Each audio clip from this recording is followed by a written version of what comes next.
Okay, welcome to Dave's Man Cave / radio room in the basement of my 3-story townhouse. You can see there's basically a bathroom, and then back there's a bedroom, and then this room is like considered a rec room. Here's my Philco Model 90, which is one of my prized possessions. And you can see it's a bit messy. There's all kinds of tubes all over the place, all kinds of radios, records, speakers, test equipment, and things like that. There's that Dremel tool kit from Sears I was talking about. And then here's an old portable radio from the 40s. I have like an entertainment center where I have an old Heathkit tuner and then a modern TV, as well as a 1950s TV portable inside the cabinet. Then you see a neat little pink, it's an FM only radio, and then a marble clock. You have this sort of like tombstone type I got recently at a show, and then all kinds of other radios and clocks and things like that, and all those shelves. This is a nice neat white Bakelite. There's a tube radio kit that's unassembled that one of these days I hope to get to.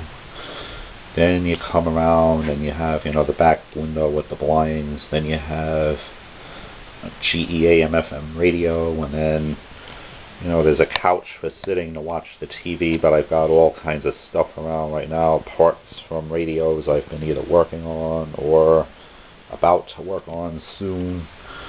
And then all the shelves go across here, just loaded with radios of all kinds, ranging from the 1920s. That one in the middle is an Atwater Kent from the 20s with a speaker for it. And then above it and to the sides of it are various 40s and 50s All-American 5s and other type radios. And then you have my Fisher stereo and some turntables and stuff that I use to listen to music while I'm working. And then have the Sylvania Halo Light TV, which is a TV I restored that has a light around the screen when it's on. And then, like I say, a Dynaco tuner and some other tube. This tuner here is a Heathkit AM only radio tuner that you could hook up to a stereo or mono amp that I've built from a kit, an unbuilt kit I got from eBay. And then now I finally make it over by the workbench area, and this is, like I say, you can see an oscilloscope, some part spins that have capacitors in them, and then of course above it there's even more shelves with more radios, kind of continued from where I was showing before. I was over here before, and then now I'm coming back over here. More Bakelite and other table radios, and a little Arvin metal one over there, a 4-tuber, and then the 45 record player and a small sub-miniature tube portable over there. Lots of batteries and things like that. And then another kind of prized possession is the Philco Predictor TV, which I have yet to work on, and somebody does want to buy it if I could ever get around to fixing it. And then I have another Halo Light console TV, and then another predictor over there. And just down here, toolboxes and miscellaneous junk chassis and stuff, such as where I got that terminal strip from, and more tube hi-fi tuners and a reel-to-reel tape deck down there. And then this is the workbench, and it looks crazy because it's just overcrowded with between the cleaners, the tools, and then there's a nice Scott amplifier there that I use to listen to music also. And even like yesterday I hooked up the iPhone to it and listened to this Rewow radio station on the internet, which is really nice. Plays all the 60s and 70s music I like. And then of course the soldering iron, the WD-40, and some more tools. And then there's the RCA I'm working on with that flip dial, and then the speaker. And there's the power transformer that I actually replaced in it, because it was from, I think it was from a guitar amplifier that my brother-in-law gave me just the transformer from, but he works on amplifiers. And then, I say this clever little dial that flips when you change the bands.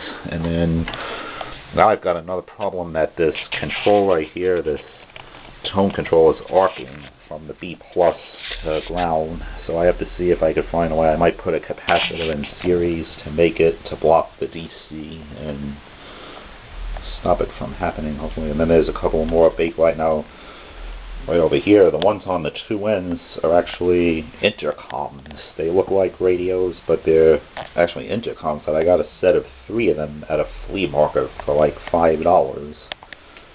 And then I cleaned them up nicely. They were really dirty and stuff. And so I guess that's about it. So again, this is like the view when you come down the stairs. I started to the left first, but then if you go to the right instead, there's the bench and stuff. And then back around this way, this is the RCA I'm working on. This is the actual console cabinet. It's covered up to keep the dust off, because I've had it for months. And then in here is a storage room with all kinds of parts, tubes. These are all bins of tubes and stuff in here.